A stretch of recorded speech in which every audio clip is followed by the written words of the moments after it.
Assalamualaikum. আমার নাম মোহাম্মদ আলিফ। আমি কোরআনের তেলাওয়াত করব। আউযু বিল্লাহি মিনাশ শাইতানির রাজিম। বিসমিল্লাহির রহমানির রহিম। তাবারাকাল্লাযী বিয়াদিহিল মুলক ওয়া হুয়া আলা কুল্লি শাইইন কাদির।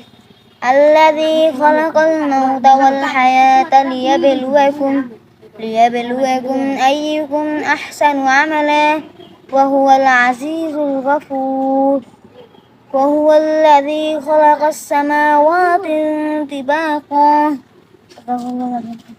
ধন্যবাদ আলিফ তোমাকে, মাশাআল্লাহ অনেক সুন্দর তেলাওয়াত করছে। আমরা সকলের জন্য দোয়া করব। আলিফ, তুমি মাদ্রাসায় কোন ক্লাসে পড়ো কাকা? হেফসায়। হেফজোখানা? জি। আচ্ছা, হেফজোর পরে কি? মাওলানা। মাওলানা। তো তোমার ইচ্ছা কি